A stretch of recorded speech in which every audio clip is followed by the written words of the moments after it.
It's a pleasure having you all here, even under these circumstances of the COVID-19 pandemic. I wish you were here in Athens and enjoy the good weather that is here.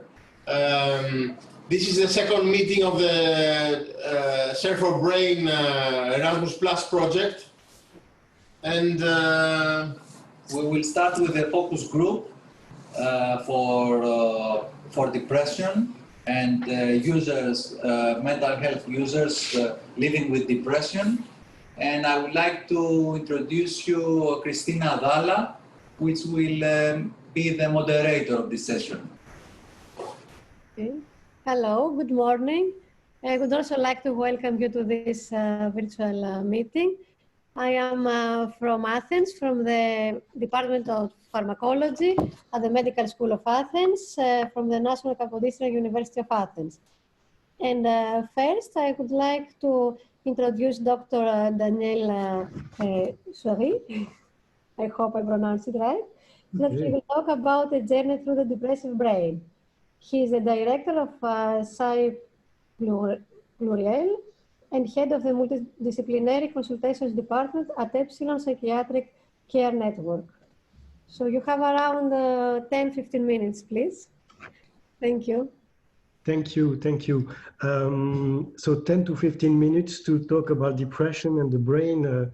It's almost an impossible challenge, but it's very nice for me to try that. And let me introduce myself a little bit more. So I am Daniel Souery. I am a psychiatrist. I am based here in Brussels. Most of my practice is related to outpatient clinic. So I see a lot of patients. I'm mainly a clinician, although in the past I did a lot of research in bipolar disorder, in depression. And currently I am very much involved in a European consortium also for clinical research on treatment-resistant depression. But it's a real pleasure for me to be part of this meeting because it's always nice to share an opinion and views with a polymorphic audience. I mean, not only peers like doctors or students, but you know, people like every one of us. So what I would like to do in 10 minutes, if possible, it's to share with you, I mean, how do we understand the depressive brain, if I may say so? And the challenge here is to move from the representation that we had, you know, almost the last 40 years, and that we were using, you know, the models, the neurological models of depression that we were using to how to communicate what is depression to our patients, but also how to treat the patient. And I really think that it's really frustrating to still use these kind of models, although they are very good and true, but it's not enough for us, you know, practitioners to make the patient really understand what's going on when he's depressed by only using these old, let's say, models. So if I can have the first slide. So this is just an introductory slide. I mean, you are certainly all of you familiar with what we call the biopsychosocial model for depression. So how do we globally understand depression?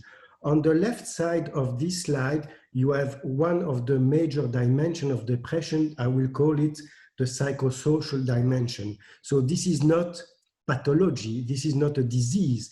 All of us in our life, we can experience, you know, life events, trauma, stressors, loss of important people in our life. So this is not a disease. This is just life. Although we are not equal in terms of the severity and the amount of this kind of stressors that we are experiencing in life. But this is very important. This is the psychological and the social dimension of depression, because this, even though it's not pathology, will certainly lead to a kind of pain. I mean, I can have from this trauma, you know, a lot of sadness, a lot of anxiety, a lot of anger because of what happened in my life. I can suffer. I mean, this will be like a psychological suffering, but still it's not a disease. It will become a pathology, major depressive disorder, if, and there I move to the right side of the slide, if this dimension will also will be in parallel of another dimension, which is the biological vulnerability of depression. And this is where my talk, I mean, this is what I will talk about. I do not neglect, of course, the psychological component, but today I will focus on the biological, let's say, component. So if the psychological dimension meets with the biological dimension, then we can produce something which is pathological and which is the depression per se. And what I would like to discuss with you and to share with you today is how we understand today this biological dimension. And of course, by biology related to depression, it's in the brain, of course. So we are talking of the brain. And what is our knowledge today about the brain regions, the brain functioning, which is related to depression. And this is very important because we have to communicate that to the patients, to the people who are suffering of depression, because it's very important, as it is in many other medical conditions like epilepsy, diabetes, or whatever, that the person who is suffering from the disease should really build his own representation of what's going on. And for example, if a diabetic patient do not understand nothing about how the pancreas is functioning and how we will deal with the meals and things like that, I mean, the disaster, although he will receive a good treatment. So next slide, please. So the current knowledge, if I may say so, the knowledge that we have about depression is related to the neurotransmitter systems. So I'm not going to spend too much time on that, but you know that scientists, neuroscientists, psychiatrists, our knowledge of the biological component of depression was limited to the neurotransmitter system. So we knew, because we are using medication that have an impact on serotonin, on noradrenaline, so we say, okay, this is where is the problem in depression. And we looked in the brain on how these systems are functioning. And very important, but doesn't tell us about how the symptoms are produced.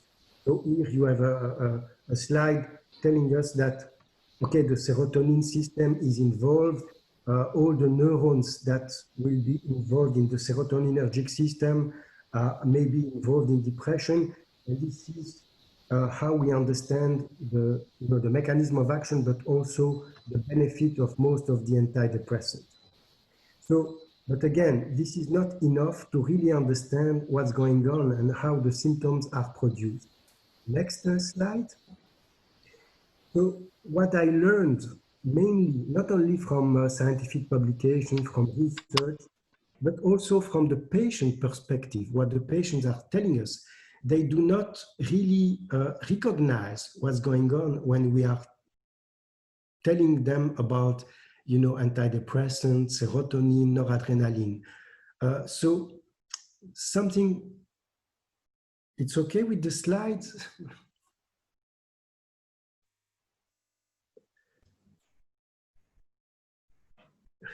Okay. Spiro, we cannot see the slides. But okay, maybe we can. We should not use the slide because it is distracting. Maybe Spiros, if you can only put one slide, which is the slide of the brain representation. I think it's the 5th or 6th slide.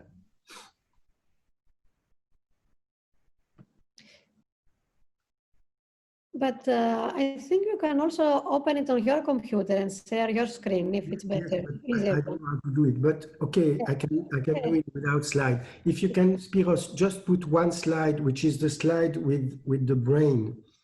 But okay, so what I was telling is that we practitioners, we clinicians, but I think also the patients, we are not satisfied about this kind of knowledge, although the knowledge is true. I mean, serotonin is involved in depression, the neurons, the synapse. This is how we understand the mechanism of action of the medication, but this is not enough really to understand what's going on in the depressive brain.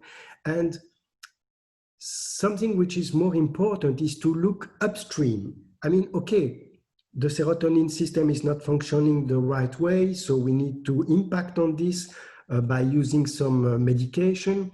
But yes, thank you. This is okay. So what we need to understand is where is the problem and how all these systems are functioning. And now we are really moving to something else, like, for example, understanding the basic mechanism, the heart of depression, which is related to the emotional system. So you have here a representation of the brain where you have, you know, two circles in black. The one is the emphasizing the limbic system. The limbic system is this part of the brain when you have, let's say, the headquarters of the emotions. These are the regions of the brains that will be stimulated anytime I will be confronted to a situation where I need to express an emotion. Should be sadness, anger, fear, or joy. Okay, and the other region which is very important is the frontal cortex. This is the headquarters of, let's say, my reasoning, the thinking part of the brain. And we know today that even this is even more important than the, you know, the serotonin and story or the neurotransmitter story, because we know that in depression, but also in mood disorders in general, like bipolar disorder, the functioning of these two regions is not balanced. I mean, the communication between these two regions is not balanced. We know that depressed patients, they have, and bipolar patients also, they have a limbic system which is overreacting. It means that the emotional reactions will be overwhelming. Each time they will be sad, they will be, you know, invaded by sadness. Each time they will have fear, they will be invaded by fear. It means that when this limbic system is overreacting, then it cannot really communicate the right way with the frontal system. So the frontal system will be also overreacting, and this will be you know, overwhelming the person with negative, you know, thoughts, which is a big part of the symptomatology, let's say, of depression. And currently, understanding that these phenomena, this, you know, unbalanced functioning between these two regions of the brain, because they are communicating with neuronal pathways. So the pathways are there, the regions are there, but the functioning of these regions are not balanced. And this is causing, you know, mainly the symptoms of depression. So it means that understanding depression and treating depression, we need to know about these kind of, you know, functioning, because it means that we are not only treating the symptoms, the final product, let's say, but we are treating the heart of the problem, which is the emotional system, and not only by medication, of course, by psychotherapy, for example, because we understand that the trauma, the life events, the loss will certainly have an impact on the limbic system from the early ages of the person. Like, for example, there will be an emotional trace that will be revived, let's say, when something will happen even 30 years later, and produce these kind of symptoms that we know, that we call depression. So this is what I wanted to say, that currently, nowadays, we clinicians, we need to integrate this kind of knowledge in our way to to deal with depression, to diagnose depression, to understand depression, to communicate about depression, and how to treat depression. And in my experience with depressed patients, with bipolar patients, when I would like to communicate something about depression and how I will propose some biological treatment, psychotherapy, when I use this kind of concept about emotions, I think the person suffering of depression will be more easily recognize what's going on and what is the objective and of the treatment, which could be psychotherapy or medication. For example, I am more and more treating depression by having as a major objective to keep the emotional system quiet, if I may say so. And having that as an objective is different from only treating the symptoms of depression. So I will not use only the classical, antidepressant medication. And this is also true for psychotherapy, which can be oriented toward psychotherapy, which is really helping the patient to deal with his emotional system. And just to conclude, I mean, I hope this is clear, but what I'm telling you today is not only my perception and my opinion. Of course, I gained a lot from the experience with the patients, because the people suffering from depression and bipolar disorder, for example, they talk a lot about their emotions, but we clinicians, we are focused on the symptoms. So I learned a lot from the patients, but this is also, let's say, fitting with the most recent neuroscientific hypothesis, regarding depression, mood disorders, and psychiatry in general. So it's not only, from the base and from the clinic, it's also from the research that we understand depression that way. And this is very important, I think, to know. And my opinion is that many of us as psychiatrists, we do not integrate sufficiently this kind of concept when dealing with depression. So this is what I wanted to share with you. And I'm ready to have, questions or discussion about that. Thank you.